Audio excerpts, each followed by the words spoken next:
Isang certified rapsana side dish ang gagawin natin ngayon. Ito po ay blanched okra in garlic oyster sauce. Napakasimple, napakadaling gawin at ito'y napakasarap din. Tara, gawa po tayo.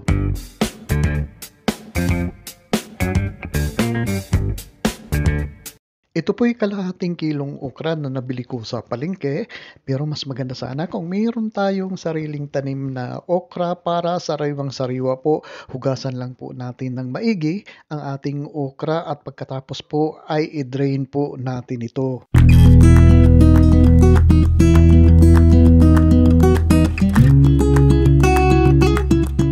At para malaman po natin na bata pa po at hindi pa magulang ang ating okra, ay putulin lang po natin ang dulo. Kung maputol ito ng madali lang po, ay ibig sabihin po ay malambot pa po ang okra na ito. At tatanggalin lang po natin ang mga dulo ng ating okra ng ganito.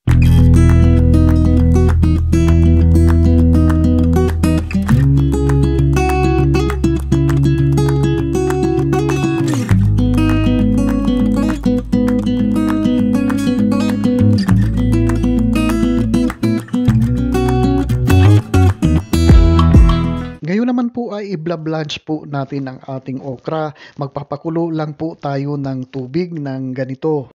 Antayin lang po natin na kumulo na po ang ating tubig at maglalagay po tayo dito ng 1/2 teaspoon na baking soda para po ito manatili ang kulay na berde ng ating okra kapag ito po ay na-blanch na po natin. Maliban sa paggamit ng baking soda ay pwede rin natin lagyan lang po ng asin at saka konting oil, vegetable oil ay pwede rin na po yan at mananatili lang po yan ang kulay berde ng ating okra. Pakukuluan lang po natin ito ng mga 4 to 5 minutes at i-check po natin kung medyo malambot na po ang ating okra dito. Huwag po natin i-overcook ang ating okra at ilagay po natin agad sa isang colander. At para naman sa ating sauce ay mag-mince muna tayo ng ating garlic. Isang head na garlic o katumbas ng 10 cloves na garlic ang ating i-mince po natin ito ng pinong-pino po. At habang mini-mince po natin ang ating garlic, ay special shoutout natin si Irene 14 Abog ng Cavite.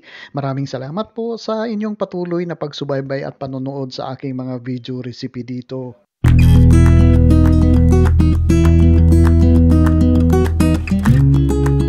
At sa isang maliit na kawali naman ay magpapainit muna tayo ng 3 tablespoon na vegetable oil at pagkatapos ay isusutay natin.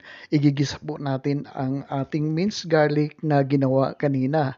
Isutay lang po natin ang ating garlic hanggang sa maging brown po ang ating garlic po dito.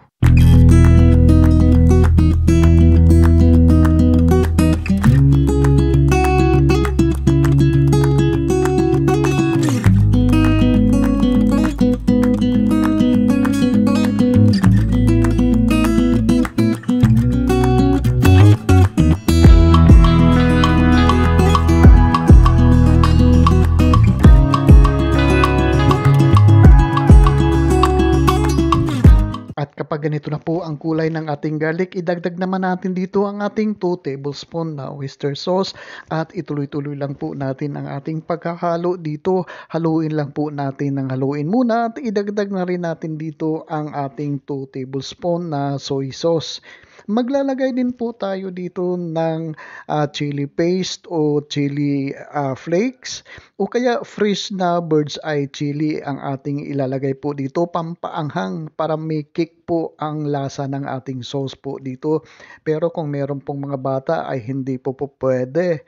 At ngayon naman po ay magdadagdag din tayo dito ng 1/4 cup na water, tubig, idadagdag po natin dito at itutuloy-tuloy lang po natin ang ating pagpapakulo dito sa ating sauce na ginagawa. At habang hinahalo po natin ito, huwag nating kalimutan idagdag ang 2 teaspoon na brown sugar at ituloy-tuloy lang po natin ang ating paghahalo po dito. Pwede rin po tayo dito maglagay ng konting slurry para mas mag-thicken po ang ating sauce po dito para kumapit po ang ating sauce doon sa ating blanch na mga okra. Pero optional lang po itong ating slurry. Pwede naman wala pong slurry ay pwede na po yan. At Ang pangkahulihan ay naglagay po tayo dito ng 1 teaspoon na sesame oil. Pampalasa po ang sesame oil, pampabango po ang sesame oil po dito. At okay na po itong ating sauce. Itabi muna natin ito at i-arrange muna natin ang ating blanched na okra sa isang plate. At maya-maya ay ibubuhos natin dito ang ating oyster o garlic oyster sauce po dito sa ibabaw.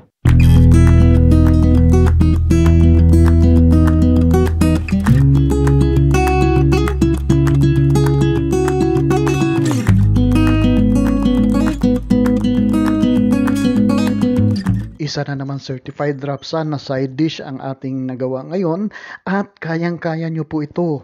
Subukan nyo po.